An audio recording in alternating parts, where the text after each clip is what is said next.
The air in the veterinary clinic crackled with tension as Scott Harrison planted his feet firmly in front of Ranger. The massive German shepherd's amber eyes were alert, but eerily calm, his muscular body poised protectively beside his owner. 3 police officers blocked the exit, hands hovering near their weapons. "Step away from the dog." "Mr. Harrison," the lead officer commanded, his voice measured but firm. "Not until someone explains what the hell is going on," Scott growled, feeling his heart hammering against his ribs. Behind him, Dr. Reynolds stood rigid, clipboard clutched to her chest, eyes darting between Scott and the officers. "That's not just any dog, Mr. Harrison," she said quietly. "When I scanned him, I found something. Something that required contacting authorities immediately." Scott's mind raced, flashing back to the day he'd found Ranger amid the flood wreckage. What secret was this animal hiding? And why did it warrant armed police? One thing was certain. He wasn't surrendering the dog that had transformed his children's lives without a fight. Not to anyone. Leave a like and share your thoughts in the comments along with the city you're watching from now. Let's continue with the story. Scott Harrison had not always been a man who acted on impulse. Before the floods that devastated Mapleton, Nebraska 6 months ago, he had been methodical in measured traits that served him well as both a firefighter and a former Marine. At 38, his square jaw was often set in determination, blue eyes watchful beneath a furrowed brow, and his brown hair showed the first flecks of gray at the temples. Years of both military service and firefighting had built him into a solid man, but they had also left invisible scars, PTSD, that sometimes woke him in the dead of night. Heart pounding and skin slick with sweat. His wife, Olivia, was his opposite in many ways. At 36, the pediatrician approached life with scientific precision. Her blonde hair was always neatly tied back, her movements efficient and purposeful. She had a warm smile reserved for her young patients, but carried the weight of responsibility heavily on her slender shoulders. It was Olivia who had insisted they move to Mapleton 3 years ago, a fresh start away from the city, a quieter place to raise their children. Ethan and Emma Harrison were 8-year-old twins, mirror images with their mother's blonde hair and their father's blue eyes. But where most children their age bubbled with energy and chatter, the Harrison twins lived partially in a world of their own, diagnosed with autism spectrum disorder at age 3. They struggled with change, loud noises, and social interactions. Emma rarely spoke more than a dozen words a day. Ethan's vocabulary was broader, but he often retreated into repetitive behaviors when overwhelmed. Their condition had strained the Harrisons' marriage at times, as Scott and Olivia disagreed on treatment approaches. Mapleton itself was a town of about 5,000 souls, the kind of place where everyone knew everyone's business. Main Street consisted of brick buildings dating back to the 1920s, with a diner, hardware store, and family-owned businesses that had weathered generations. The recent floods had tested community bonds, washing away homes and livelihoods. As the town struggled to rebuild, tensions ran high, resources were scarce, and residents were quick to look for threats to their fragile recovery. It was into this setting that Ranger arrived, a dog who would change everything. The day that brought Ranger into their lives had begun like any other crisis day for Scott. The spring rains had fallen for weeks, swelling the Missouri River and its tributaries beyond capacity. When the levee northeast of Mapleton failed, the call came at 3 a.m. Scott kissed his sleeping wife's forehead and was out the door in minutes, driving his pickup through sheets of rain toward the fire station. By dawn, he was wading through waist-deep water with his fellow firefighters, evacuating elderly residents from the Pine Creek neighborhood. The murky water carried debris that bumped against his legs' branches. Garbage cans, children's toys, grim reminders of lives disrupted. His radio crackled constantly with reports of new breaches, stranded families, and roads made impassable. "Harrison? Rodriguez, we've got a report of someone trapped in that collapsed house on Willow Street," Captain Jenkins called out, pointing toward a single-story home whose roof had partially caved in. "Be careful. That whole structure could go—" Scott and Miguel Rodriguez approached cautiously, calling out as they waded through the brown water that had risen to the windowsills. "Fire department! Anyone in here?" Scott's voice echoed against the sodden walls. A sound answered him, not a human voice, but a low, rumbling growl. Scott signaled to Rodriguez to be still. They listened. The growl came again, followed by a sharp bark. "There's a dog in there," Rodriguez whispered, "probably scared out of its mind. Or protecting someone." Scott replied, reaching for his flashlight. He aimed the beam through a broken window and froze. Two amber eyes reflected the light, belonging to a large German shepherd standing on what remained of a kitchen counter. The dog's posture was alert, protective, its attention focused on something behind it. Scott maneuvered carefully through the window, ignoring Rodriguez's warning to wait for animal control. As his boots hit the kitchen floor, the dog's growl deepened, but it didn't advance. Instead, it barked again and looked behind it. "What is it?" "Boy, someone there?" Scott asked, keeping his voice even and calm.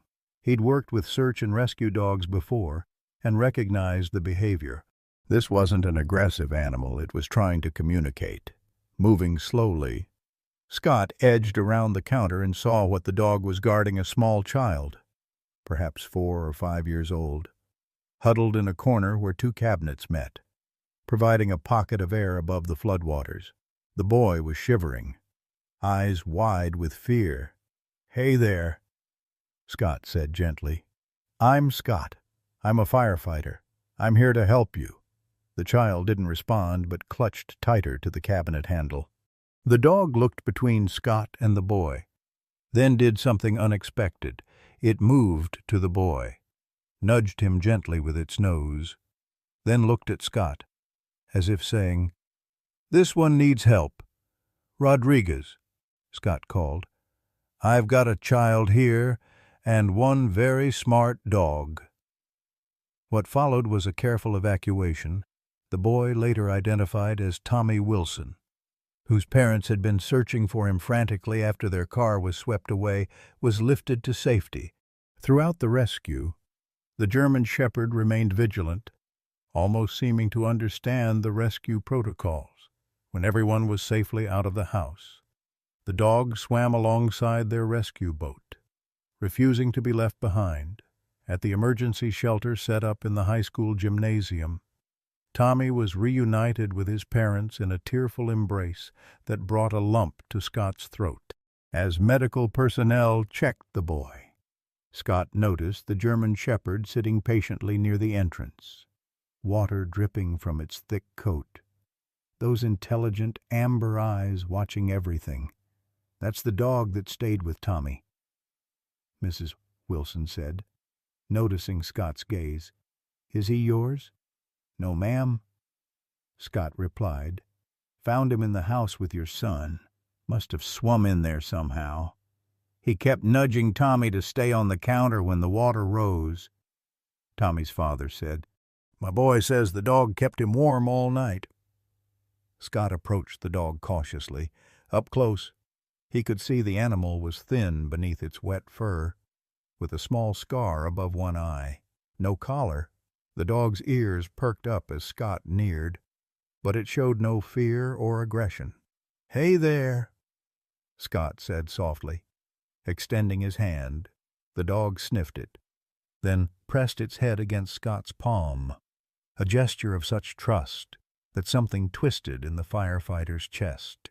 "Anyone claim him?" Scott asked the shelter coordinator. "No one's looking for a German shepherd," she replied, checking her clipboard. "Animal control will be here in the morning for any strays." Scott knew what that meant. In the aftermath of a disaster overwhelmed shelters, limited resources, and difficult decisions about which animals could be saved. He thought of Olivia, of the twins who rarely connected with anyone outside the family. The thought came unbidden. This dog is special. Without fully thinking it through, Scott made a decision.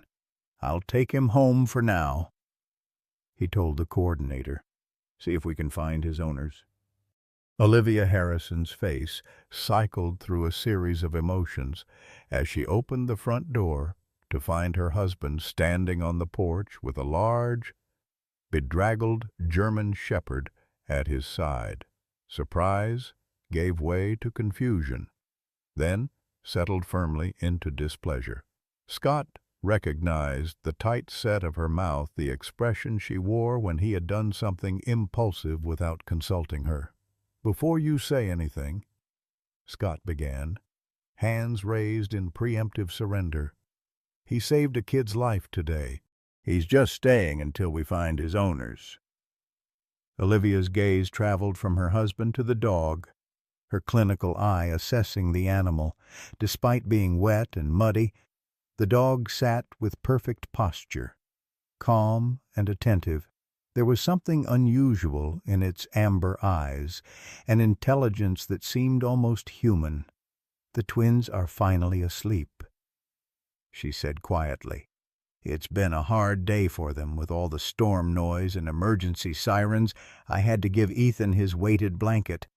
Scott understood the unspoken concern. Any disruption to the twins' routine could trigger meltdowns that might last for hours. A strange dog in the house definitely qualified as a disruption. "He'll stay in the garage tonight," Scott promised. "I'll take him to the shelter tomorrow to see if he's chipped." Olivia stepped aside reluctantly, allowing Scott and the dog to enter. "He needs a bath before he comes anywhere near the carpet. And if he barks and wakes the kids, he's your responsibility." Scott led the dog through the kitchen toward the laundry room where they kept old towels. To his surprise, the German shepherd followed without hesitation, his nails clicking softly on the tile floor, his movements precise and deliberate for an animal that had likely been through trauma.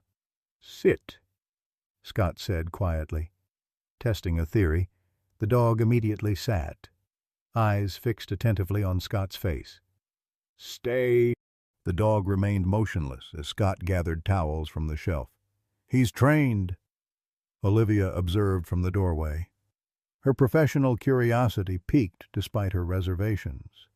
"Military, maybe. Look how he holds himself." Scott nodded, recalling how the dog had assisted during the rescue. "I was thinking the same thing. Too disciplined to be a regular house pet." As Scott toweled the dog dry, Olivia approached cautiously and knelt to examine the scar above its eye. "This is old," she murmured, "and he's been underfed. But not for too long. Someone's been taking care of him until recently." A small noise from the hallway made them both turn. Emma stood in the doorway, barefoot in her pink pajamas, her blonde hair mussed from sleep. She stared at the dog with wide eyes, her hands fluttering at her sides, a self-stimulating behavior she often displayed when anxious. "Emma, honey," Olivia said gently, rising to her feet. "You should be in bed. This is just a dog Daddy found. He'll be staying in the garage tonight." Emma didn't respond to her mother. Instead, she took a small step forward, her gaze never leaving the German shepherd. The dog turned its head toward her, ears perked forward with interest, but remained seated as Scott had commanded.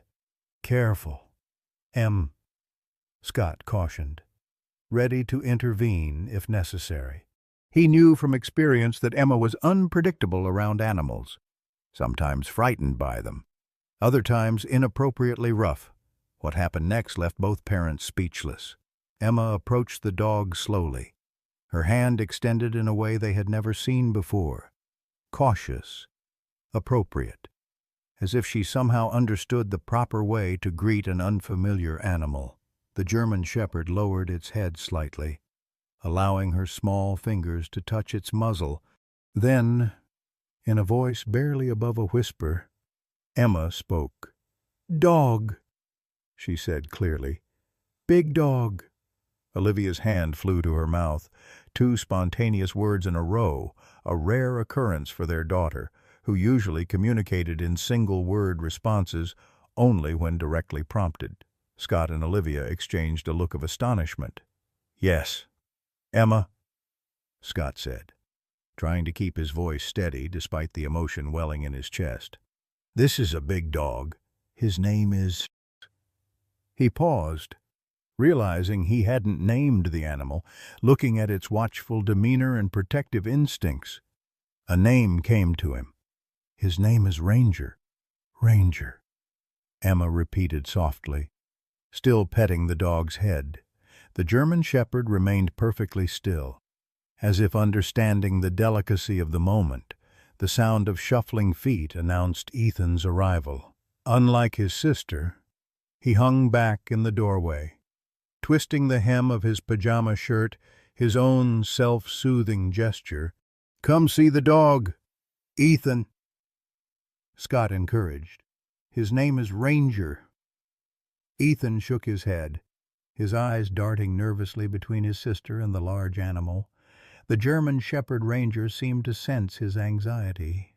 Slowly, the dog lowered himself to the floor, resting his head on his paws, making himself appear smaller and less threatening. Scott watched in amazement as his son's shoulders relaxed slightly. Though Ethan didn't approach, he stopped fidgeting with his shirt, his attention fixed on the now prone dog. "He's afraid," Ethan said softly, not to his parents, but seemingly to his sister. "The dog is afraid too."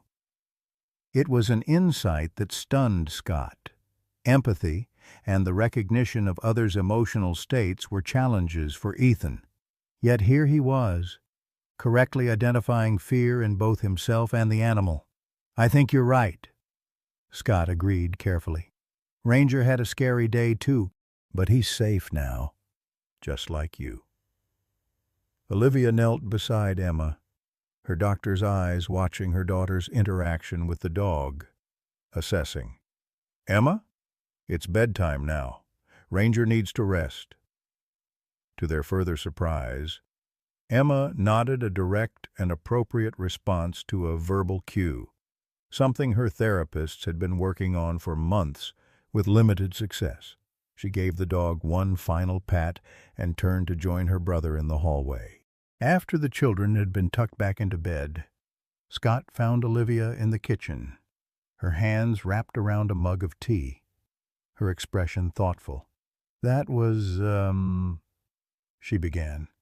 "I know," Scott said, sitting across from her.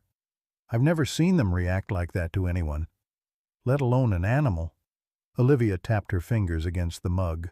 "One interaction doesn't mean anything," she said, but her tone lacked conviction. "It could be coincidence."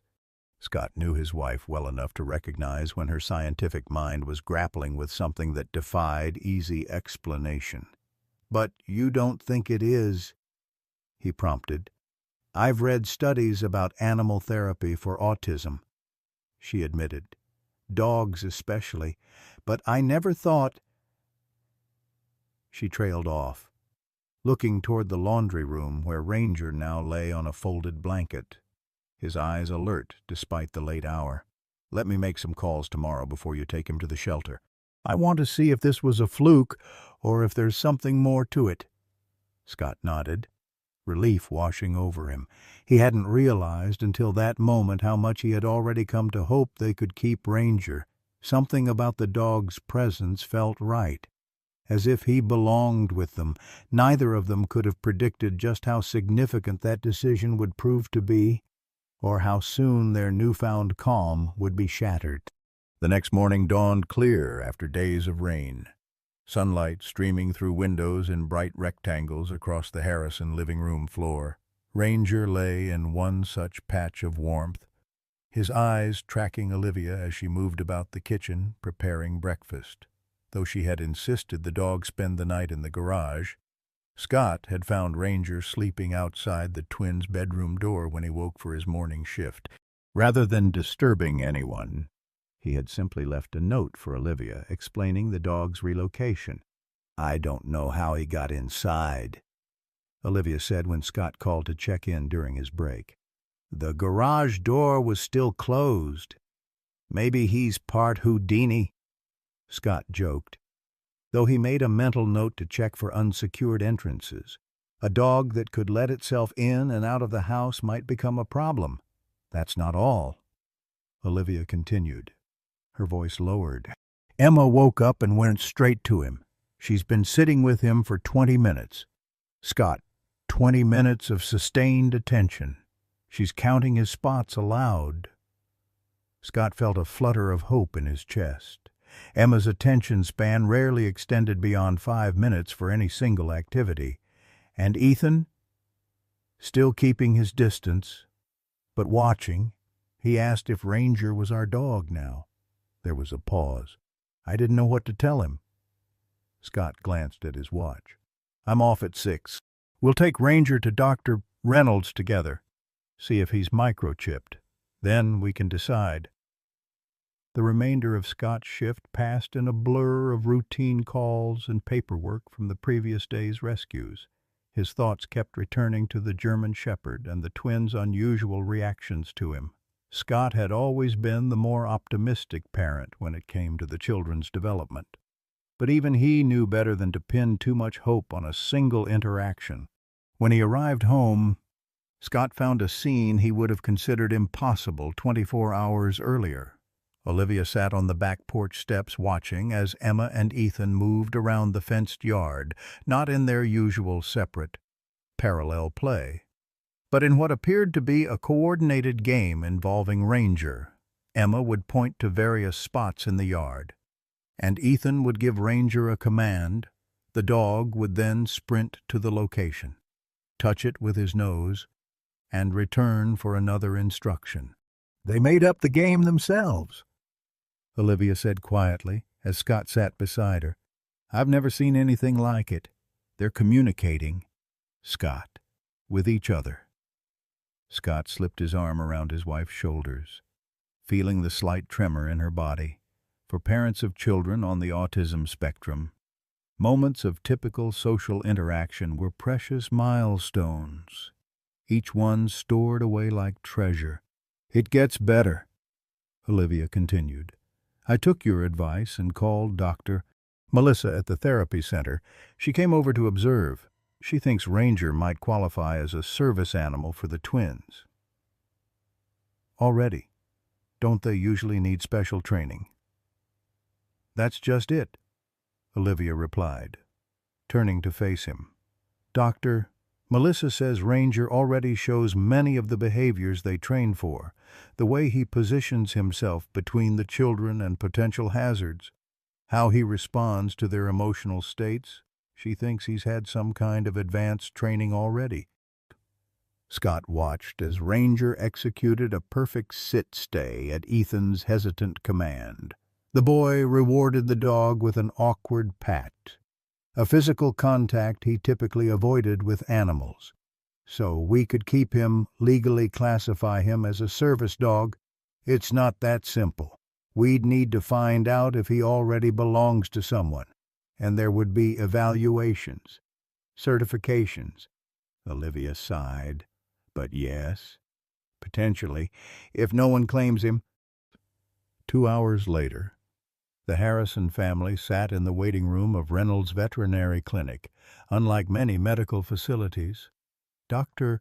Patricia Reynolds' practice featured comfortable seating, soft lighting, and nature photography on the walls, a deliberate design choice to reduce stress for both animals and their owners.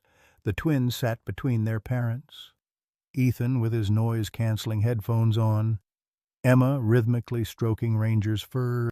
The Harrisons! A technician appeared in the doorway, smiling. "Doctor, Reynolds can see you now." Dr. Reynolds was a woman in her 50s with silver-streaked dark hair and laugh lines around her eyes.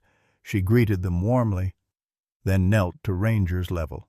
"So this is our flood hero," she said. Extending her hand palm down for the dog to sniff, Ranger did so politely, then returned his attention to Emma. "He seems quite attached to your daughter."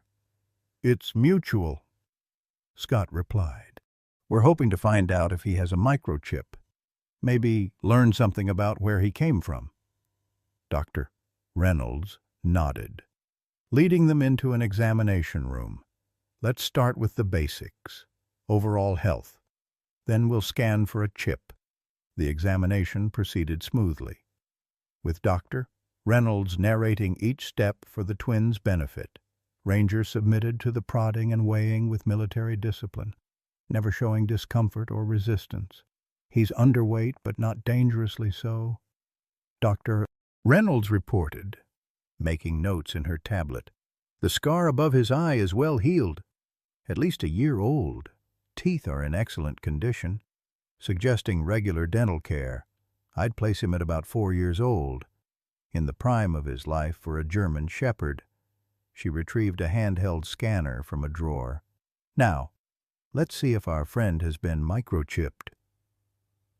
Scott and Olivia exchanged looks as Dr. Reynolds ran the scanner over Ranger's shoulder blades. The veterinarian's expression changed subtly, her eyebrows drawing together. "Found something?" Scott asked. Dr. Reynolds hesitated. "Yes, there's a chip, but it's unusual, not the standard format we typically see." "Unusual how?" Olivia inquired. Her pediatrician's interest piqued. "Most pet microchips use a 15-digit numeric code that, when scanned, links to a registry with the owner's contact information," Dr. Reynolds explained. "This one has additional data embedded. It's military grade." Scott felt a prickle of unease. "Military," Dr. Reynolds nodded. "I served as a veterinarian with the Army before opening my practice. I've seen these specialized chips in working dogs, typically those assigned to police canine units or military service." "So Ranger is a military dog?" Olivia asked, glancing at the German Shepherd who sat alertly at Emma's side. "It appears so." Dr. Saul Reynolds set down the scanner. "With your permission, I'd like to make a call to verify some information from the chip. It might help us locate his handler." Scott nodded, though the knot in his stomach tightened. If Ranger belonged to the military, there would be no question of keeping him. Such dogs were valuable assets, trained at considerable expense for specialized tasks. While Dr. Reynolds stepped out, Olivia turned to Scott. "A military dog," she whispered. "That explains his training, his behavior around the twins." "And why no one claimed him locally," Scott added. "He must have somehow been separated from his unit during deployment or training." Emma, who had been unusually quiet during the examination, suddenly spoke. "Ranger stays," she said firmly, both hands buried in the dog's fur. Ethan removed his headphones. "Is somebody taking Ranger away?" The distress in his voice was immediate, his fingers beginning to tap rapidly against his thigh. "No one's taking Ranger anywhere right now," Scott assured them, though his voice lacked conviction. He caught Olivia's eye, silently communicating his concern. They'd only had the dog for a day, yet already the twins were deeply attached. If they had to return Ranger to the military, the emotional fallout could be devastating. Dr. Reynolds returned 15 minutes later, her expression carefully neutral. "I've spoken with my contact at the Working Dog program. They're Very interested in this dog. They've asked me to keep him here until they can send someone to verify his identity. Keep him here, Scott echoed. For how long? A day, maybe 2. They're sending someone from Fort Leonard Wood. Olivia shook her head. I don't think that's going to work for us. Our children are on the autism spectrum, and they've formed a significant attachment to Ranger. Separating them now would be traumatic. Dr. Reynolds looked torn. I understand, Dr. Harrison, but this isn't just any lost pet. Military working dogs are classified as equipment valuable government property. There are protocols. Equipment. Scott felt a surge of indignation. With all due respect, I've worked with plenty of equipment in my career, and none of it saved a child's life during the floods or helped my kids communicate for the first time in years. Emma, sensing the tension, began to rock slightly in her chair. Ranger immediately pressed against her legs, a calming pressure that slowed her movement. The action wasn't lost on Dr. Reynolds. He's serving as a therapy dog for them, she observed quietly. More than that, Olivia replied. Dr. Melissa from the Autism Resource Center believes he could be certified as a service animal. She's already documented significant improvements in their social engagement. Dr. Reynolds sighed, clearly conflicted. Let me see what I can do.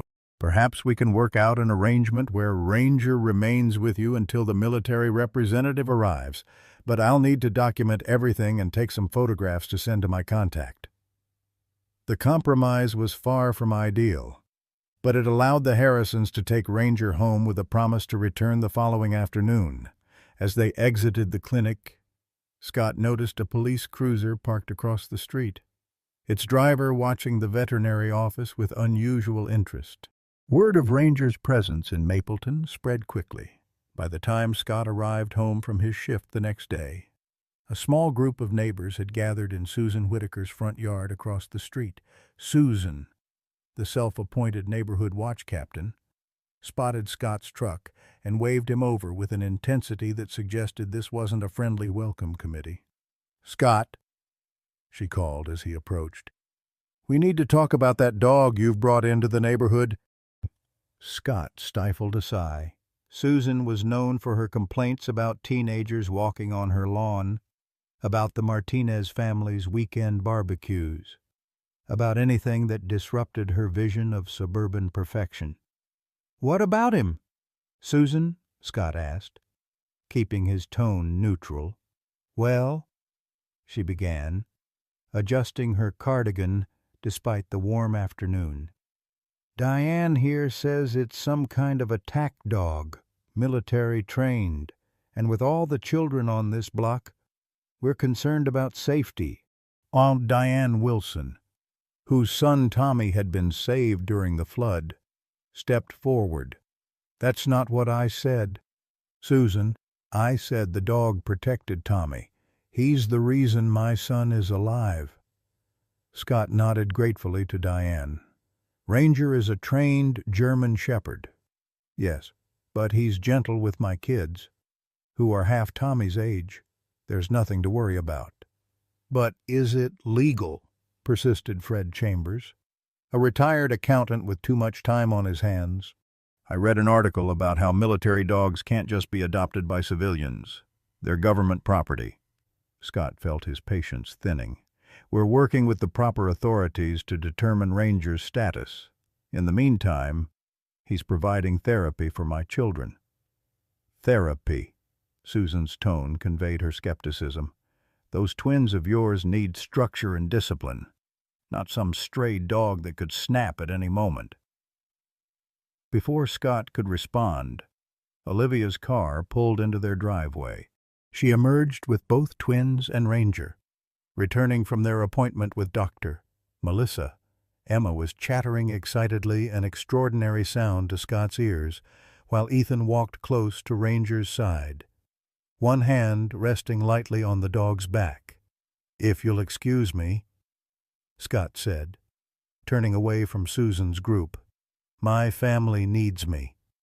Later that evening, after the twins were asleep, Scott and Olivia sat at the kitchen table reviewing the notes Dr. Melissa had sent home. "It's remarkable," Olivia said, pushing a chart toward Scott. "Look at Emma's vocalization metrics from just 2 days ago compared to today, and Ethan's anxiety scores are the lowest we've seen in months." Scott studied the data, the concrete evidence of what he'd observed in his children's behavior. "So, Doctor, Melissa supports keeping Ranger?" "Completely. She's already drafted a letter recommending him as a service animal for the twins. She says she's never seen such a natural therapeutic connection." Scott leaned back in his chair, running a hand through his hair. "But will it matter if the military wants him back?" Olivia reached across the table to take his hand. "We'll fight for him, Scott, for the twins' sake." The doorbell rang at 10 o'clock the next morning. Scott, who had taken a rare day off to be present for the military's visit, opened the door to find a man in civilian clothes standing on the porch. He was tall, with close-cropped hair and the unmistakable bearing of military personnel. "Mr. Harrison, I'm Master Sergeant James Cooper, Working Dog Program, Fort Leonard Wood." He extended his hand. "I'm here about the dog." Scott shook the offered hand, noting the firm grip. "Please, come in. My wife and children are in the living room with Ranger." Master Sergeant Cooper followed Scott into the house, his eyes immediately finding the German Shepherd lying at Emma's feet as she read aloud from a picture book, another new behavior that had emerged since Ranger's arrival. "That's definitely one of ours," Cooper said quietly. "I'd recognize that training posture anywhere." Olivia rose to greet him. "Master Sergeant Cooper, I'm Dr. Olivia Harrison. Before we discuss Ranger, I'd like you to observe how he interacts with our children." Cooper nodded, taking the seat offered to him for the next 30 minutes. He watched as the twins moved through their morning routine with Ranger. The dog anticipated Ethan's needs, positioning himself to block the boy's path when he began pacing anxiously. When Emma became fixated on arranging her toys in perfect alignment, Ranger gently disrupted the pattern, redirecting her attention. "He's been specially trained for autism support," Cooper finally said, his expression thoughtful. "That's unusual. Most of our dogs are trained for detection work, explosives, narcotics, some for search and rescue." "So, you know him?" Scott asked eagerly. "Do you know how he ended up in Mapleton during the floods?" Cooper pulled a tablet from his jacket and tapped the screen a few times. "According to our records, this dog designation K437, call sign Shadow, was part of a specialized training unit at Fort Benning. He was reported missing during a training exercise near the Missouri border approximately 10 months ago." "Missing," Olivia repeated. "Not stolen or AWOL with a handler." Cooper hesitated. "The circumstances were unclear. His handler, Staff Sergeant Nathan Walker, reported the dog missing after a night training exercise. There was an investigation, but no conclusive evidence of theft was found." As Scott's firefighter instincts, honed by years of assessing statements for accuracy during emergency calls, detected the careful editing in Cooper's response. "Was there something suspicious about the dog's disappearance?" "I'm not at liberty to discuss the details of the investigation," Cooper replied, his expression neutral. "What matters now is that we've located government property and need to arrange for its return." "He's not property," Emma said suddenly, her voice clear and direct. All three adults turned to look at her in surprise. "Ranger is our dog. He helps me and Ethan." Cooper blinked. Clearly taken aback by the direct intervention, Scott felt a surge of pride in his daughter's advocacy. even as his heart sank at the inevitable confrontation to come. "I understand this is difficult," Cooper said, his tone softening slightly. "But these dogs represent a significant investment of taxpayer resources. They're trained for specific military applications." "Like helping children with autism," Olivia challenged. "Because that's what he's doing here, Master Sergeant, quite effectively." Cooper frowned. "That would be an unusual assignment for—" He was interrupted by the sound of tires on gravel outside, through the front window. Scott saw a police cruiser pull up behind Cooper's unmarked car. Chief Thomas Walker emerged, adjusting his uniform hat as he approached the house. "Were you expecting the police?" Cooper asked, his posture tensing slightly. "No," Scott replied. Moving to the door, he had met Chief Walker only a few times at community events. But Mapleton was small enough that most residents recognized the police chief by sight. He opened the door before Walker could ring the bell. "Morning, Harrison," Walker said, his weathered face serious beneath the brim of his hat. "Heard you had a visitor from the military today. Thought I might sit in, if that's all right with you." Scott glanced back at Cooper, who appeared distinctly uncomfortable with this development. "Of course, Chief. We were just discussing Ranger's or Shadow's future." As Walker stepped into the living room, Ranger's reaction was immediate and unexpected. The dog rose from his place beside Emma, tail wagging vigorously, and trotted directly to the police chief with clear recognition. Walker knelt, allowing the German shepherd to nuzzle his hand. "Hello, old friend," he said softly. "Been a while, hasn't it?" Cooper stood abruptly. "Chief Walker, is it? I'm here on official business regarding this military asset." Walker straightened, fixing Cooper with a steady gaze. "I'm aware of why you're here, Master Sergeant, but there are some facts about this asset that weren't included in your briefing. Facts I think the Harrisons deserve to know before any decisions are made." The living room of the Harrison home fell silent as Chief Walker's words hung in the air. Master Sergeant Cooper's expression hardened, his posture shifting subtly to one of defensive alertness. "Chief Walker," Cooper said, his voice measured, "this is a military matter, not a local police issue." Walker removed his hat, revealing salt and pepper hair cropped short at the sides. "Normally, I'd agree with you, but when it concerns my nephew's dog, I tend to take a personal interest." "Your nephew?" Olivia asked, glancing between the chief and Cooper. "Staff Sergeant Nathan Walker." The chief confirmed, settling into an armchair as if preparing for a long conversation. Ranger immediately moved to sit at his feet, head resting against the chief's knee. "My brother's boy, the handler who reported this dog missing." Cooper's jaw tightened. "Sir, with all due respect, you're interfering with—" "I'm providing context, Master Sergeant," Walker interrupted calmly. "Something your superiors seem reluctant to do." He turned to Scott and Olivia.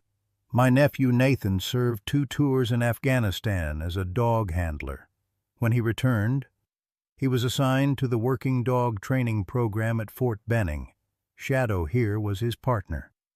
Scott leaned forward, pieces beginning to connect in his mind. "You said he reported the dog missing, not stolen, not lost in the line of duty, just missing." Chief Walker nodded, scratching Ranger or Shadow behind the ears. The dog closed his eyes in contentment, a reaction Scott had rarely seen in the otherwise vigilant animal. "Nathan was involved in a specialized program training dogs for multiple purposes, including support for veterans with PTSD. He saw firsthand how these animals could transform lives. Walker's gaze moved to the twins, who were watching the conversation with unusual focus. When orders came down to reassign or... He paused, glancing at the children. Retire certain dogs from the program. Nathan couldn't accept it. Retire, Cooper interjected, his voice tight. Let's be precise about terminology. Chief, retire, Walker repeated, though his tone made clear he understood the euphemism. Nathan knew what Shadow was capable of, the lives he could change, so he made a choice. Olivia gasped softly. He let the dog go deliberately. During a training exercise near the Missouri River, Walker confirmed. Made it look like Shadow had been spooked by something and run off. Nathan hoped he'd be found by someone who needed him.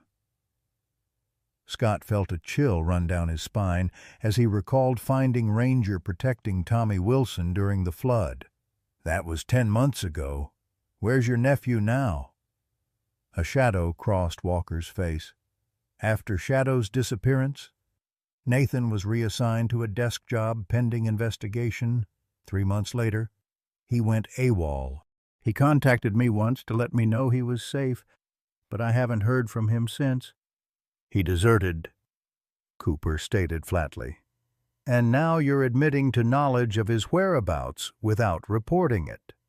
I said he was safe, not where he was. Walker corrected mildly. And I'm sharing this information now because these good people deserve to know the truth about the dog that's helping their children. The twins had moved closer during this exchange, Ethan standing protectively near Ranger while Emma leaned against Scott's side. Is Ranger a bad dog? Emma asked, her voice small but clear.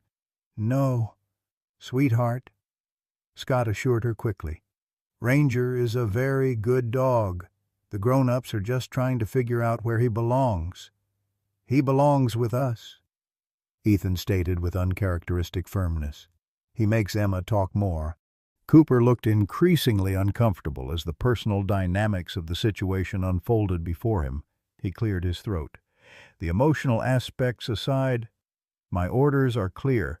K437 Shadow is to be returned to Fort Leonard Wood for reassignment.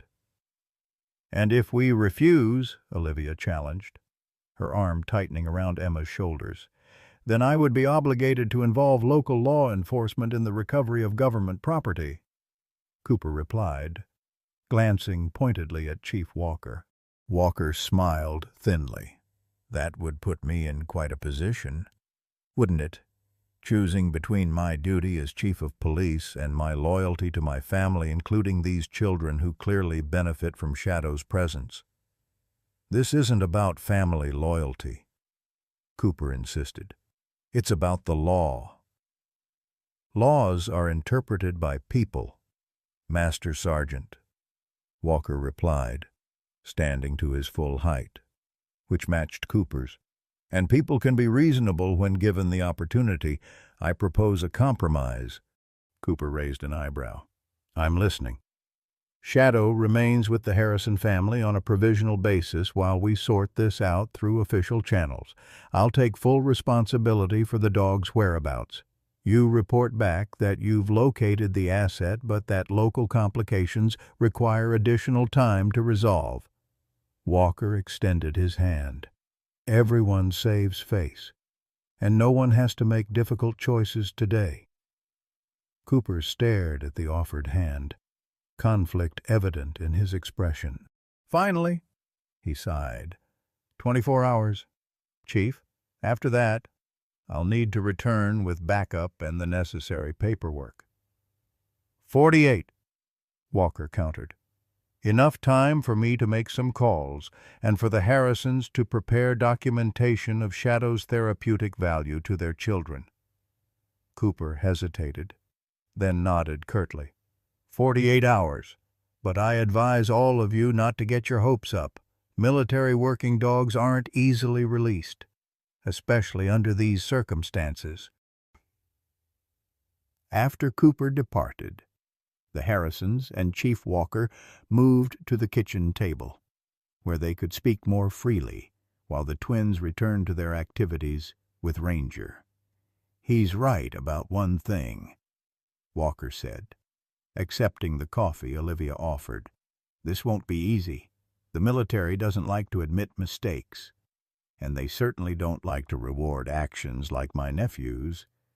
But they can't seriously intend to take a dog away from children who need him," Olivia protested, "especially when the alternative is—" She trailed off, unwilling to voice the possibility that Ranger might be euthanized as a retired military asset. The military operates according to protocols, not emotions, Scott said, drawing on his experience as a former Marine. "But there are always exceptions, loopholes. We just need to find the right one." Walker nodded. "I've got a contact at the Pentagon who owes me a favor. We served together in Desert Storm." And Nathan's commanding officer was sympathetic to his views on how these dogs should be utilized. "Between us, we might be able to create a narrative that works for everyone." "What can we do?" Scott asked. "Document everything," Walker advised. "Every positive interaction between Shadow and your children, every improvement in their condition. Get professional assessments, medical opinions. Build a case that this dog is better serving his country by helping your family than by whatever assignment they have planned for him." Olivia was already reaching for her phone. "I'll call Dr. Melissa right away, and my colleague at Children's Hospital who specializes in animal-assisted therapy for developmental disorders." As they discussed strategy, the doorbell rang again. Scott opened it to find Susan Whitaker standing on the porch, a tight smile on her face and a clipboard in her hand. "Scott," she began without preamble, "I'm collecting signatures for a petition to present at the next town council meeting.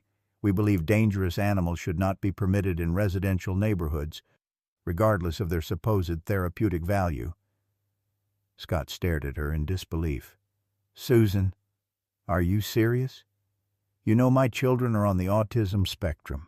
You've seen how they struggle." "Of course. And that's tragic," Susan replied, her sympathy clearly rehearsed. "But one family's needs can't outweigh the safety concerns of an entire neighborhood.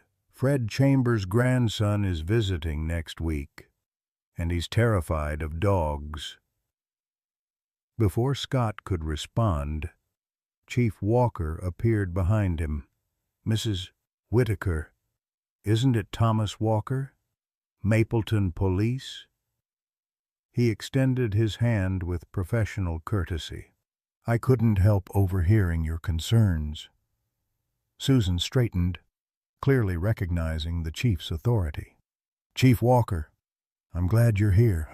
Perhaps you can explain to the Harrisons why keeping a military attack dog in a suburban neighborhood violates public safety ordinances."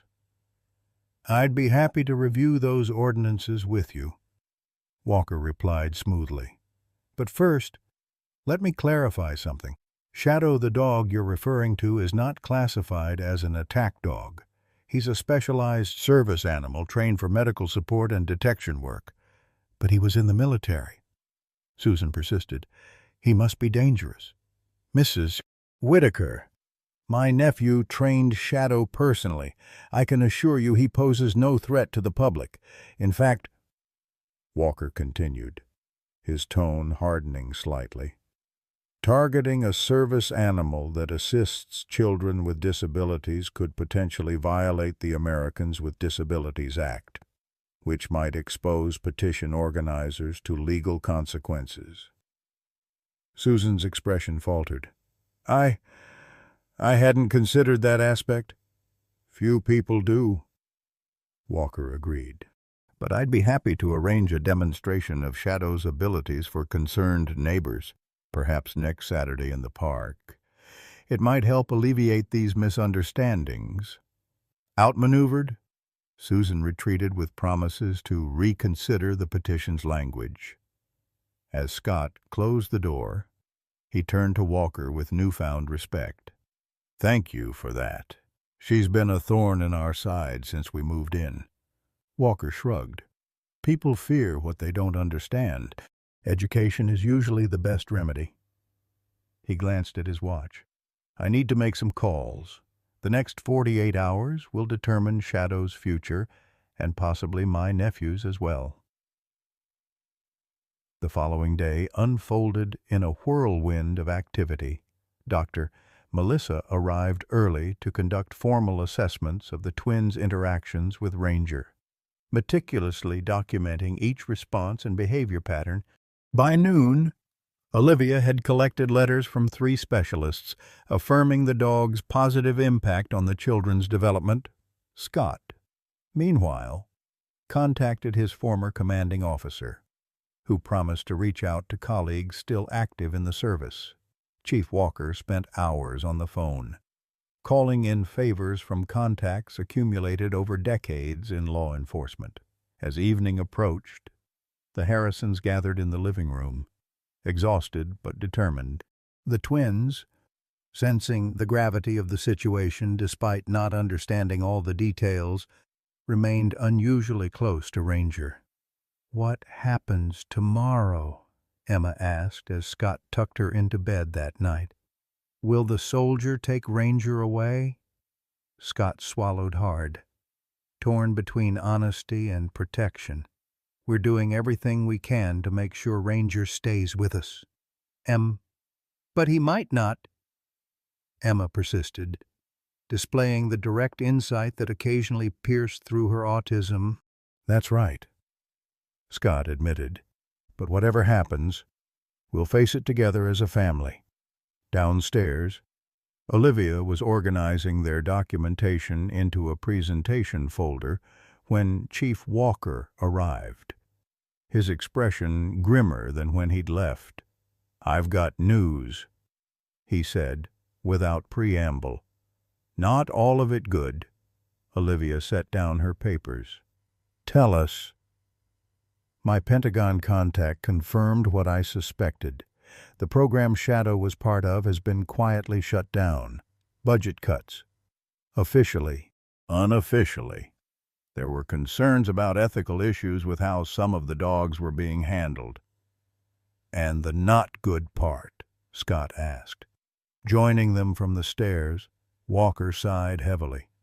"Cooper wasn't sent just to retrieve Shadow. He's part of a team looking for my nephew. They believe Nathan has been helping other handlers misplace dogs from the program before they could be retired. They're building a case against him for theft of government property.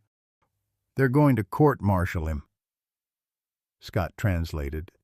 "The military implications clear. If they find him." "Exactly. And they think Shadow might lead them to Nathan." Walker ran a hand over his face, the weight of family loyalty evident in his posture. "There's more.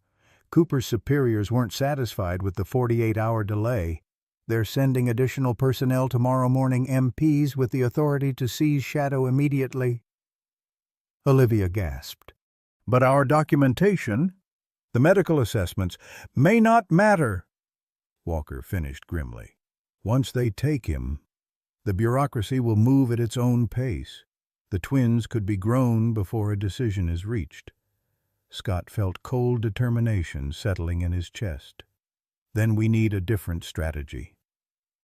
"What are you suggesting?" Walker asked, though his expression suggested he already knew. "If they're coming tomorrow, we need to not be here," Scott said simply. "Just long enough to force a different kind of conversation." Walker shook his head. "That's not a solution, Scott. At best, it delays the inevitable.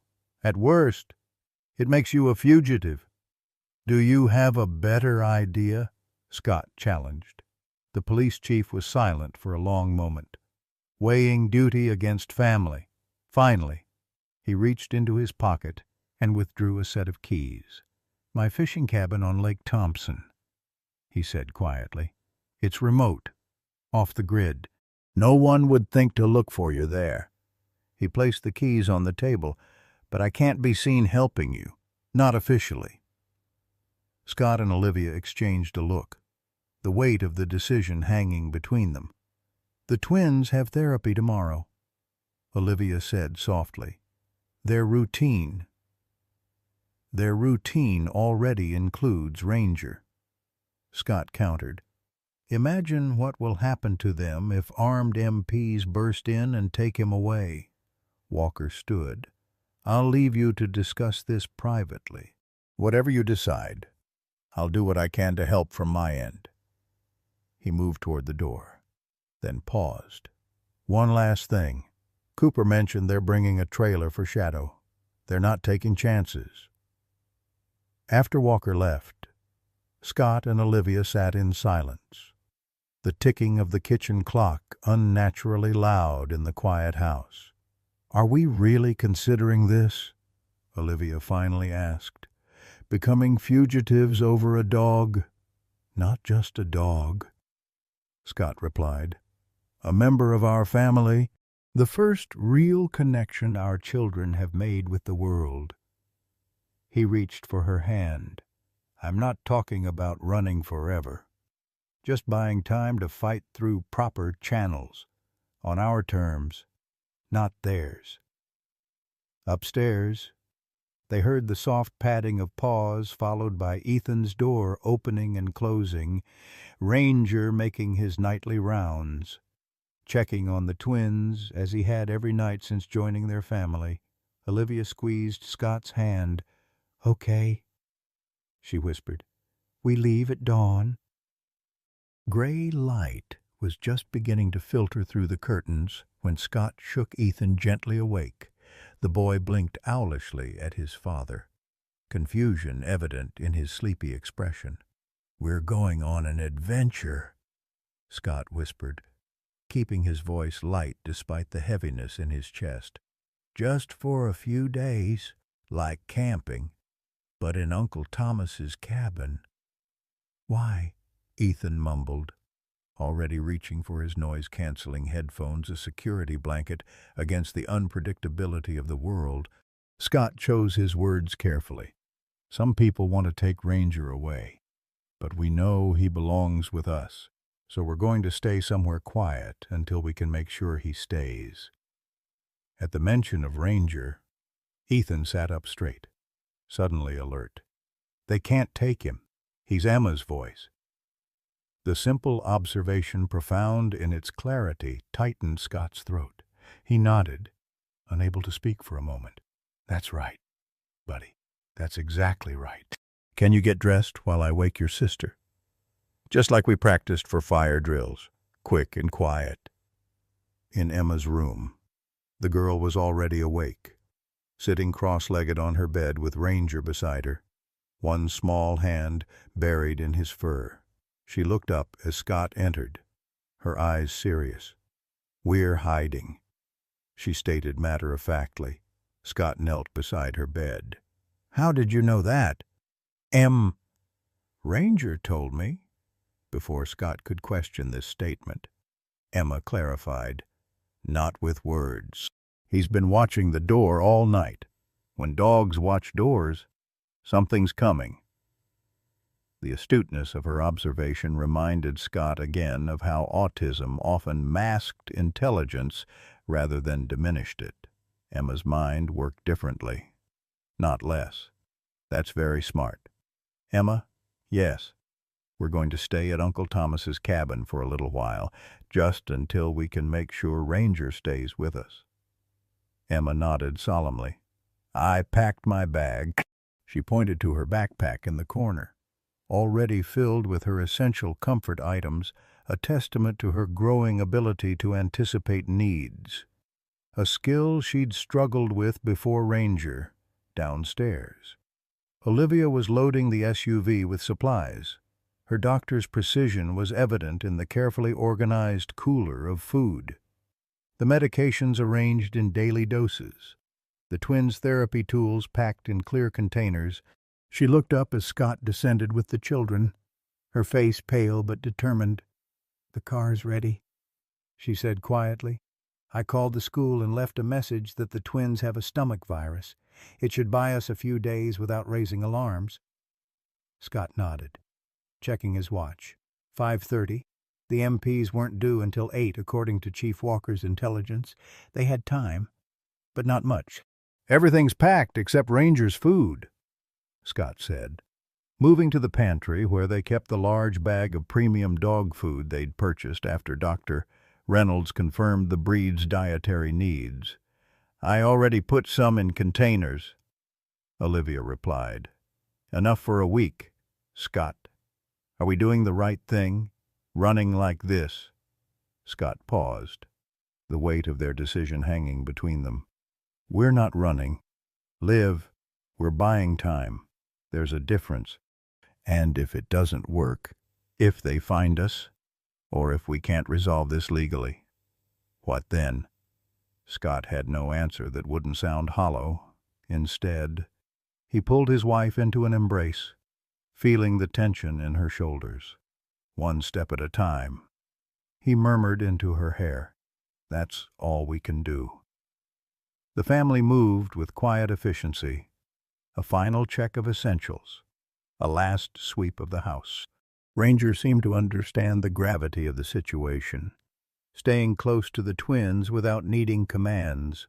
As Scott locked the front door, he caught a glimpse of Susan Whitaker's curtains twitching across the street. He silently prayed she was just being her usual nosy self, not witnessing what might later be described as a family's flight. The drive to Lake Thompson took nearly 3 hours, made longer by necessary detours to avoid main highways. Scott drove while Olivia entertained the twins with stories and simple games, maintaining a facade of normalcy that grew increasingly strained as the miles passed. Lake Thompson was a small body of water nestled in the foothills of the Ozarks, surrounded by dense forest and dotted with small fishing cabins. Chief Walker's property sat at the end of a gravel road that wound through pine trees, the cabin itself barely visible from the approach a strategic choice. Scott now realized, from a man accustomed to considering privacy and security. "We're here," Scott announced, forcing enthusiasm into his voice as the SUV bounced over the final stretch of rutted road. "Our secret hideaway." The cabin was rustic but solid, a single-story structure with a wraparound porch and large windows facing the lake. Inside, the main room combined living and dining areas with a stone fireplace as its centerpiece. 2 small bedrooms branched off from the main space, with a basic bathroom between them. "It's not what we're used to," Olivia said as the twins explored the unfamiliar space. "But it'll do for a short stay." Emma went immediately to the large window overlooking the water. "Can Ranger swim in the lake?" "I'm sure he can," Scott replied, setting down their bags. "We'll try it later today." Ethan approached the fireplace, examining the fishing photos on the mantel, Chief Walker with various companions, proudly displaying their catches. "Uncle Thomas comes here a lot, when he can," Scott said. "It's his special place where he relaxes. Like my closet," Ethan observed, referencing the small space at home where he retreated when overwhelmed by sensory input. "A place to be quiet." "Exactly like that," Scott agreed, impressed by the parallel Ethan had drawn. "Today, we're going to be very quiet here, like playing hide and seek, but for the whole day." While Olivia unpacked and organized their supplies, Scott checked his phone. No service expected, but still a complication. Chief Walker had mentioned a landline for emergencies, which Scott located in the kitchen. He picked up the receiver, relieved to hear a dial tone at the cabin's rear door.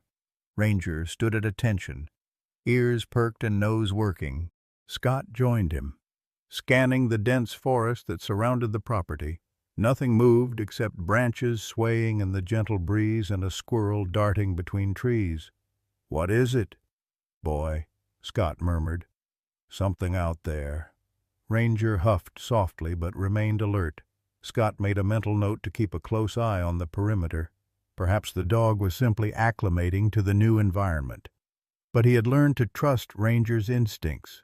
By noon, they had settled into an uneasy routine.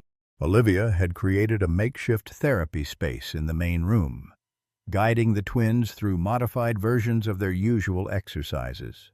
Scott prepared a simple lunch, his mind constantly returning to what might be happening back in Mapleton. Had the MPs arrived? Had they discovered the family missing? Was Chief Walker facing questions about his involvement? After lunch, Scott took the twins and Ranger down to the lake's edge. The water was clear and cold, lapping gently at a small pebble beach. Ranger tested it cautiously, then waded in without hesitation. Emma clapped in delight as the dog paddled in a wide circle, his powerful legs propelling him through the water with ease. "He's a good swimmer," Ethan observed, "like a furry boat." "That's right." Scott laughed, the tension in his chest easing slightly at the children's joy. German shepherds have webbed feet, perfect for swimming. For a few precious hours, they could almost pretend this was simply a family vacation, a break from routine rather than a desperate gambit to keep their family intact. Scott pushed away thoughts of consequences, focusing instead on the present moment, Emma laughing, Ethan smiling, Ranger shaking water from his fur in a glittering spray. The illusion shattered at dusk when the landline phone rang, its shrill tone startling in the quiet cabin. Scott exchanged a glance with Olivia before moving to answer it. "Hello?" "It's Thomas," came the clipped response. "They've been to your house. They're not happy." Scott's grip tightened on the receiver. "How not happy are we talking?" "Cooper's superiors are viewing this as confirmation of some larger conspiracy. They've got search warrants for your property, your phones, everything. They're painting this as a military security issue now, not just a dispute over a dog." Scott closed his eyes, the weight of their decision suddenly crushing. "What about you? Are you in trouble?" "Let's just say I've got some explaining to do about how you knew they were coming. But I can handle that." Walker paused. "There's something else. Nathan contacted me. He knows about Shadow." Scott straightened. "Your nephew? Where is he?" "Can't say over the phone, but he wants to help. Says he has documentation about the program that could change everything." Another pause. "He's risking a lot." "Scott, court-martial, prison time." "So are we," Scott replied, glancing at his family gathered in the main room, the twins oblivious to the storm gathering around them. "What do we do now?" "Stay put. I'll come to you tomorrow night with whatever Nathan can provide. Then we decide on next steps." Walker's voice lowered. "How are the kids holding up? They think it's an adventure? For now?" "Keep it that way as long as you can. And Scott, be careful. These people aren't just going to give up after hanging up." Scott relayed the conversation to Olivia in hushed tones while the twins were distracted with a board game. "A security issue," Olivia repeated, dismay evident in her voice. "How did this escalate so quickly from a dispute over a service dog?" "I don't know," Scott admitted, "but Walker's nephew might have answers, if he really has documentation about the program Ranger was part of." "And if he doesn't?" Olivia challenged. "If this just makes things worse, Scott, we could lose everything: our jobs, our home. The twins need stability."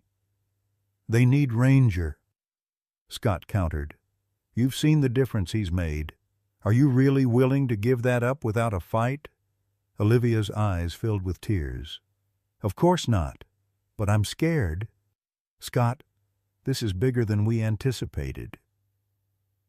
He pulled her close, feeling her trembling against him. "I know, but we're not alone in this. Walker's with us, and now maybe his nephew too." As night fell, they settled the twins into the smaller of the 2 bedrooms, Ranger taking his customary position at the foot of their beds. Scott and Olivia retreated to the main room, too anxious for sleep despite their exhaustion. "What do we tell them tomorrow?" Olivia asked, staring into the fireplace where small flames danced over cedar logs. "When they ask why we're still here, why we can't go home."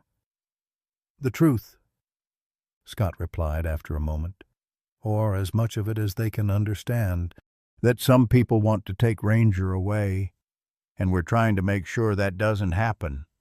Olivia nodded slowly. "And if we fail, if after all this, they still take him?" Scott had no answer. The crackle of burning wood filled the silence between them, along with the weight of an uncertain future that had never felt more precarious. Dawn broke over Lake Thompson in a palette of pinks and golds, light filtering through the pines to dapple the cabin's wooden floor. Scott woke with a start, momentarily disoriented by the unfamiliar surroundings. He'd spent the night on the sofa, having insisted Olivia take the 2nd bedroom to get proper rest. His back protested as he straightened, muscles stiff from the unaccustomed surface. The cabin was quiet, except for the distant call of birds and the soft lapping of water against the shore. Scott moved silently to check on the twins, finding them still asleep. Ranger a vigilant presence between their beds, the dog's eyes opened at Scott's approach, alert but calm. "Good boy," Scott whispered, patting the German shepherd's head. "Keep watch."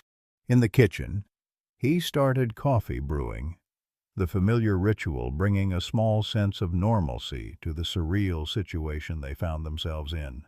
Through the window, morning mist hung over the lake, creating an ethereal boundary between water and sky. Under different circumstances, he would have found the scene peaceful. "Any word from Walker?" Olivia asked, appearing in the doorway, her hair tousled from sleep, dark circles beneath her eyes suggesting rest had been elusive. Scott shook his head. "Nothing yet. He said he'd come tonight." Olivia accepted a mug of coffee, warming her hands around it. "I've been thinking about what happens next. Best case scenario. Walker's nephew has evidence that helps us keep Ranger. But then what? Do we go back to Mapleton after running like this?" It was a question Scott had wrestled with through the long night hours. "One bridge at a time," he said finally. "First we secure Ranger's future with us. Then we figure out how to rebuild." The twins woke an hour later, initially confused by the unfamiliar surroundings, but quickly adapting when reminded of their adventure. Scott marveled at how Ranger's presence seemed to anchor them, providing continuity amid the disruption. The dog stayed close to the children, particularly Emma, responding to subtle cues in her behavior that even her parents sometimes missed. After breakfast, Scott established rules for their stay. They would remain within sight of the cabin, speak in indoor voices even outside, and come immediately if called. The restrictions were framed as part of their hiding game. But the underlying tension was impossible to fully conceal. "Why are we hiding, Dad?" Ethan asked as they sat on the porch, watching Emma and Ranger explore the edge of the woods. "Is it because of the soldier man?" Scott chose his words carefully. "Partly. Some people believe Ranger should be doing a different job because of his special training. We believe his most important job is being with you and Emma." Ethan considered this, his methodical mind processing the information. "Like when Ms. Peterson wanted to put me in the special class away from Emma, but Mom said no because we work better together." "Exactly like that," Scott affirmed, impressed by the parallel Ethan had drawn. Sometimes adults disagree about what's best. Right now, we're taking some time to prove why our way is better. Because Ranger helps Emma talk, Ethan stated with the straightforward clarity that occasionally pierced through his autism. And he helps me not feel so buzzy inside. Scott's throat tightened. That's right, buddy. That's exactly right. The day passed with agonizing slowness. Scott found himself checking the old clock on the mantel repeatedly, calculating how long until Walker's arrival, how many hours they'd been away from home, how much time might remain before their absence raised more serious alarms. Olivia maintained a brave face for the twins, guiding them through modified versions of their therapy exercises. But Scott caught the worry in her eyes each time they exchanged glances. As afternoon shadows lengthened across the cabin floor, Scott's tension increased. Walker had not specified a time for his arrival. Only night. The uncertainty gnawed at him, each passing hour heightening his awareness of their vulnerability. He found himself regularly checking the perimeter of the property, scanning the dirt road that provided the only access to the cabin. During one such patrol, with Ranger at his side, Scott noticed the dog's sudden alertness, ears perked forward, body tense. A moment later, Scott heard it too, the distant sound of a vehicle approaching. He checked his watch, 5:47 p.m., hours earlier than he would have expected Walker. Inside, Scott ordered the twins, who had been playing a naming game with Olivia on the porch. Everyone inside. Now. Olivia didn't question the urgency in his voice. Immediately shepherding the children into the cabin, Scott followed, closing and locking the door behind them. "Someone's coming," he explained in a low voice. "Not Walker. Too early." Olivia's face paled. "Could they have found us already?" "I don't know, but we need to be prepared." Scott moved to the window, positioning himself to see the approach while remaining mostly hidden behind the curtain. "Get the twins in the back bedroom. No lights." The sound grew louder, an engine laboring on the uneven road, the crunch of tires on gravel. Scott's heart pounded against his ribs as a vehicle came into view. Not the police cruiser he had feared, but a dark SUV, dust billowing behind it as it approached the cabin. "It's not military," Scott reported, straining to see the driver through the dirty windshield. "Civilian vehicle." The SUV rolled to a stop in front of the cabin. For a long moment, nothing happened. Then the driver's door opened, and a man stepped out, tall, with close-cropped hair and the unmistakable bearing of military training despite his civilian clothes. He scanned the cabin, then the surrounding woods, before turning back to the vehicle and helping a second person emerge from the passenger side. Scott's breath caught as Chief Walker stepped into view, supporting the younger man with one arm. Even from a distance, Scott could see the younger man was injured, moving with a stiffness that suggested pain. "It's Walker," Scott called to Olivia. "And I think it's his nephew." He unlocked the door and stepped onto the porch, Ranger immediately at his side. The dog's reaction was instantaneous and unexpected, a high-pitched whine, followed by a full-body quiver of excitement.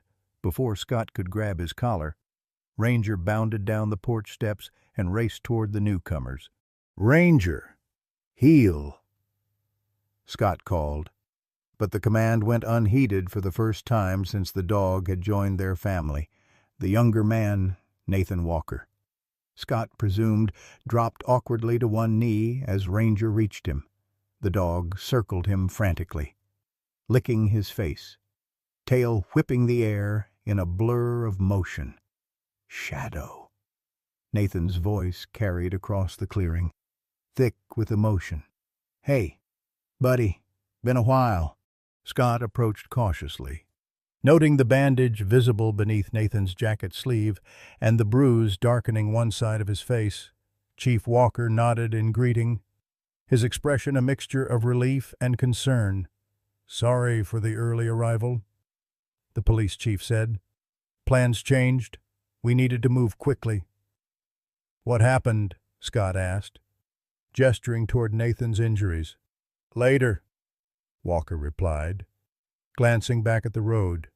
"Inside first." Once inside, with the twins still sequestered in the back bedroom under Olivia's watchful eye, Chief Walker made brief introductions. "Scott Harrison, my nephew, Staff Sergeant Nathan Walker, former handler to the dog you call Ranger." Nathan nodded in greeting, his attention divided between Scott and the German shepherd who refused to leave his side. Up close, the family resemblance between uncle and nephew was evident at the same square jaw and watchful eyes, though Nathan's face was younger, harder somehow, marked by experiences that had left more than physical scars.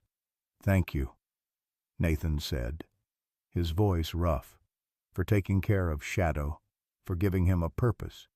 "He's been more blessing than burden," Scott replied. "Though right now, he's the center of a storm we didn't see coming." Nathan's expression darkened. "That's on me.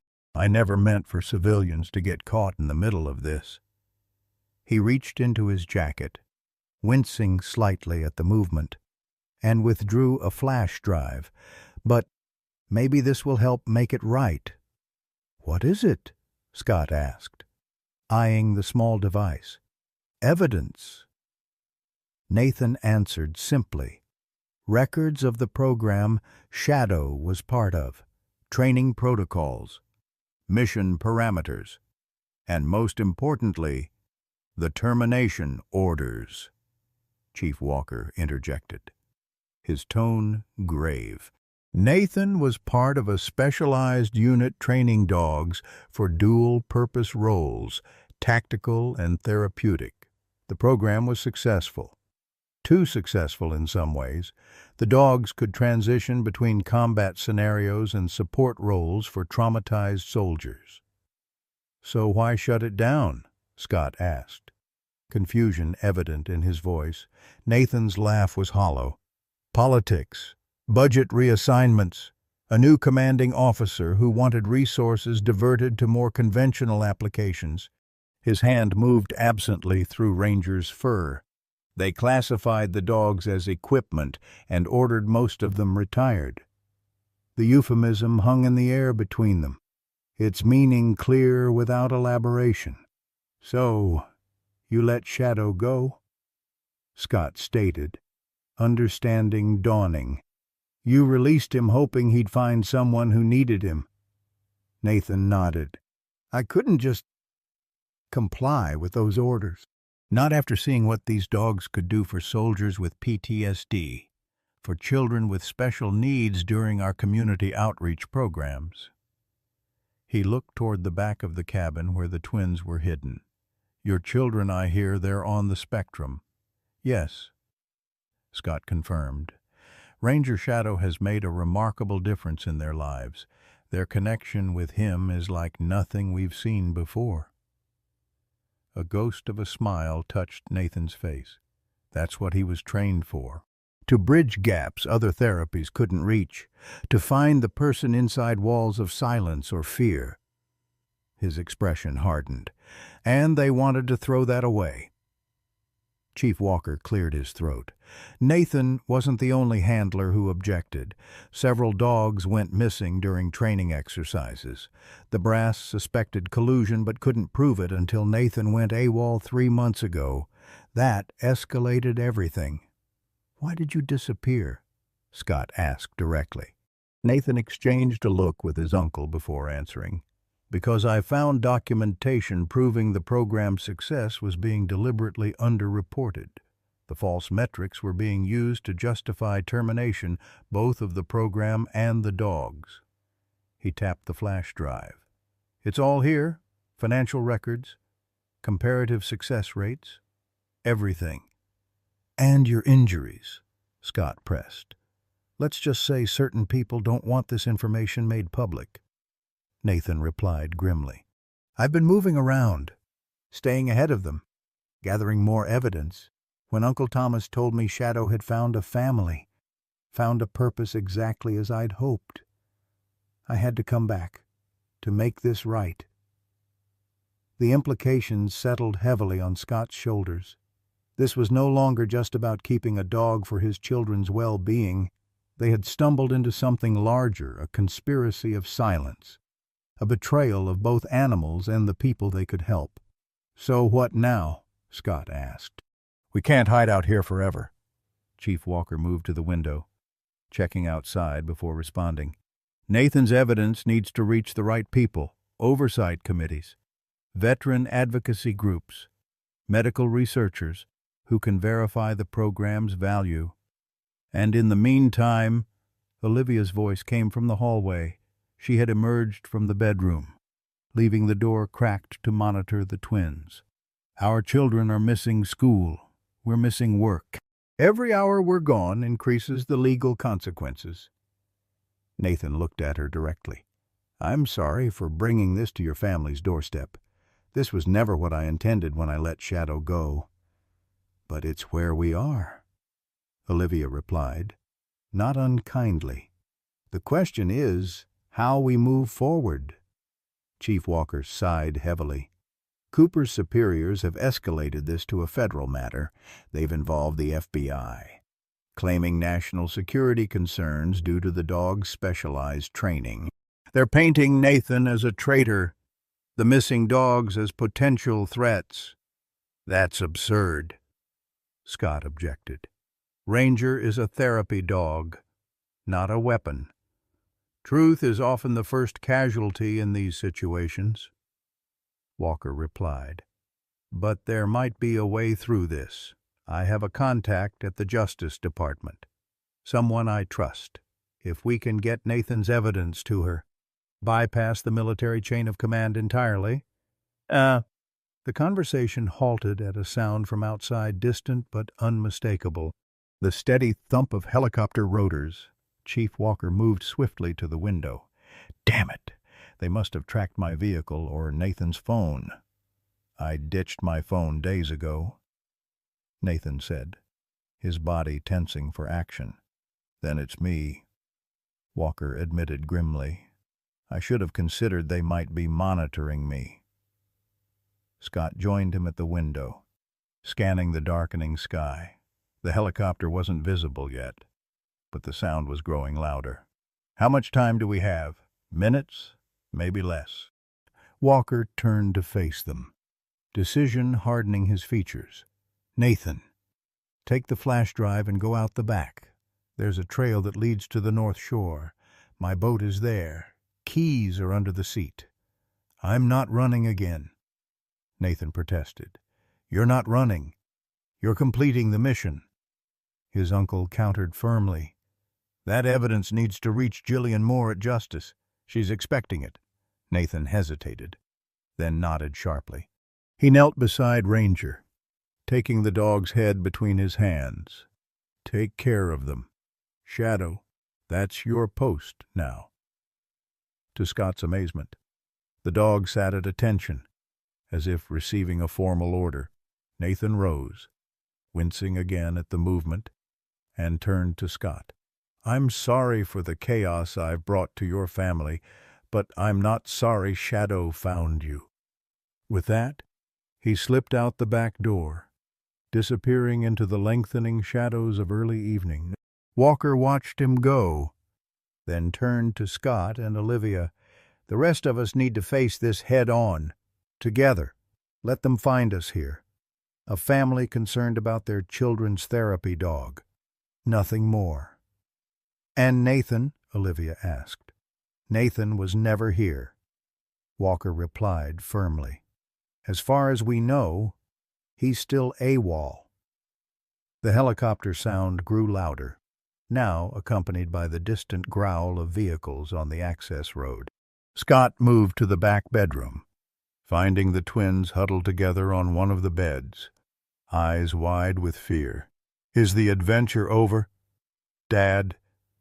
Ethan asked, his voice small. Scott gathered them both in his arms, feeling Emma trembling against him. "Not quite yet, buddy, but we're going to be brave together. Okay, all of us, including Ranger." Outside, floodlights suddenly illuminated the clearing around the cabin. Harsh, white light streaming through the windows. A voice amplified by a bullhorn shattered the evening quiet. "This is the FBI. We have the building surrounded. Come out with your hands visible. Bring the dog with you." 1 year later, the Harrison family gathered on their back porch, the evening air warm with the promise of summer. Scott manned the grill, occasionally glancing at the yard where Ranger played a gentle game of fetch with the twins.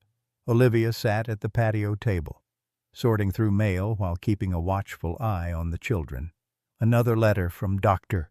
Melissa," she announced, holding up an envelope with the Autism Resource Center letterhead. "Probably wants to include the twins in that research study she mentioned last month." Scott nodded, flipping hamburgers with practiced ease. They're her star success story, 2 years of minimal progress. Then Ranger arrives, and suddenly they're making breakthroughs every week. The transformation had indeed been remarkable. Emma now spoke in complete sentences most of the time, her vocabulary expanding daily. Ethan's anxiety had diminished significantly, allowing him to attend mainstream classes with only occasional support. Both children still exhibited autism characteristics, but the debilitating aspects had softened, giving them access to a world that had once seemed hopelessly overwhelming. "Hard to believe it's been a year since the standoff," Olivia said quietly, her gaze drifting to the horizon as if seeing again the floodlights and armed agents surrounding Chief Walker's cabin. The memory still had the power to quicken Scott's pulse, the heart-stopping fear as he'd walked out onto the porch, hands raised.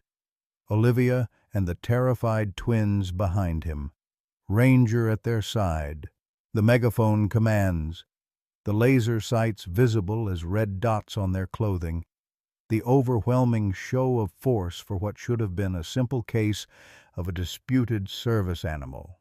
What had saved them, ultimately, was the publicity.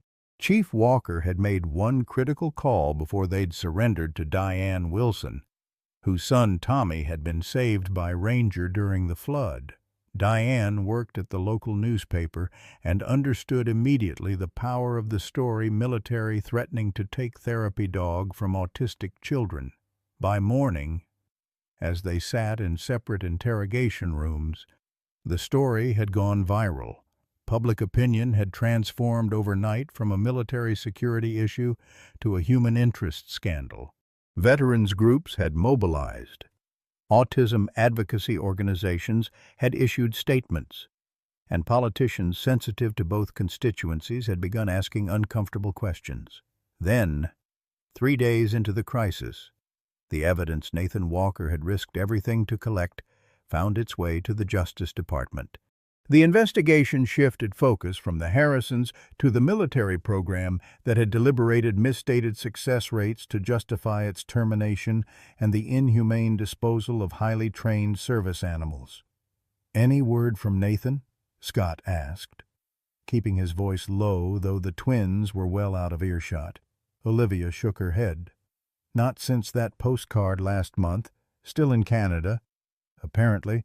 Nathan Walker had disappeared the night of the FBI raid, using his uncle's boat to escape across the lake and vanish into the wilderness beyond. Though charges against him remained officially active, the political appetite for his prosecution had waned as the full story emerged. He had become something of a folk hero in veteran circles, the handler who had refused to abandon his principles or his canine partner. Chief Walker had weathered his own storm, facing an internal investigation for his role in the affair. His decorated service record and the eventual public support had saved his career, though his path to retirement had undoubtedly been complicated. "Dad, watch this," Ethan called from the yard. He gave Ranger a series of hand signals. and the German Shepherd responded by circling Emma 3 times. Then sitting at attention beside her, Emma giggled, rewarding the dog with an enthusiastic pat. "Very impressive," Scott called back. Feeling the familiar swell of pride and gratitude, every such moment was a gift, one they had nearly lost. The legal battle for Ranger's permanent placement had dragged on for months, with the Harrisons fighting through a labyrinth of military regulations, disability laws, and government bureaucracy. The turning point had come when Dr. Melissa had presented her formal research findings to a congressional subcommittee. The twins' developmental progress with Ranger exceeded 5 years of conventional therapy results in just 6 months. "Oh, here's the Neighborhood Association newsletter," Olivia said, holding up a folded paper. "Looks like Susan Whitaker finally lost her position as president." Scott chuckled. Couldn't happen to a more deserving person.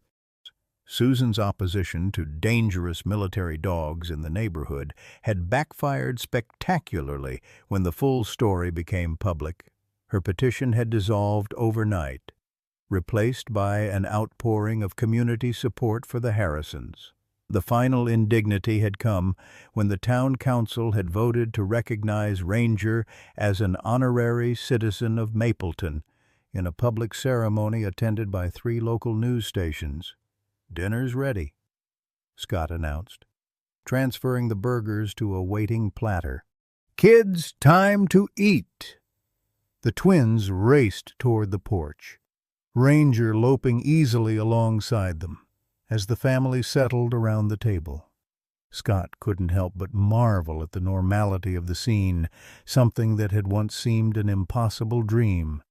"Before we eat," Olivia said, "let's each share something we're grateful for today. Emma, would you like to go first?" Emma, who once rarely spoke unprompted, nodded eagerly.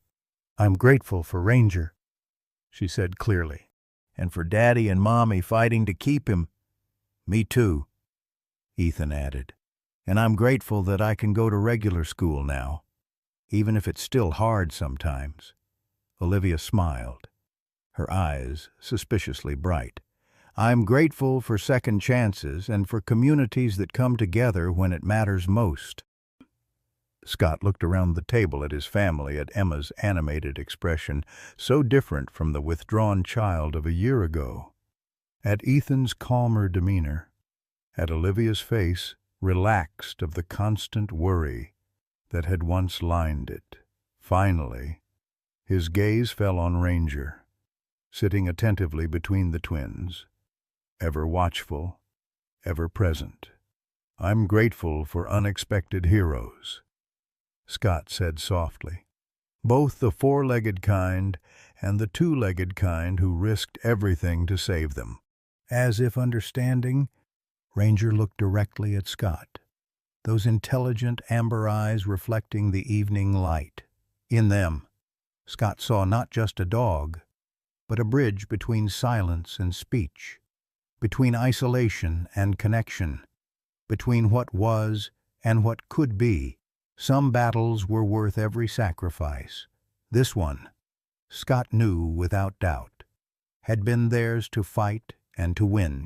In Family Adopts Strange Dog, we witness a truth many of us understand deeply at our stage of life, that sometimes the most profound connections come when we least expect them, like Scott and Olivia. Many of us have faced systems that seem too rigid, too bureaucratic to recognize what truly matters. We've advocated for our children and grandchildren against institutions that reduce individuals to numbers and protocols. The Harrisons' fight to keep Ranger speaks to our generation's core values: the courage to stand up for family, the wisdom to recognize healing when we see it, and the stubborn refusal to accept that rules can't be changed when they no longer serve humanity. As we watch our own grandchildren navigate a world that sometimes struggles to accommodate their differences, this story reminds us that unexpected champions, Whether they walk on 2 legs or 4 can transform lives.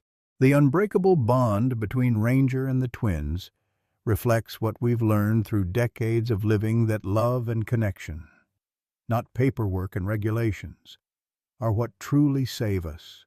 Some battles are worth every sacrifice, especially those fought for those who cannot fight for themselves. I hope you enjoyed today's story. Subscribe to the channel so you don't miss more stories like this. Leave a like and comment below what you thought of the story. See you in the next video.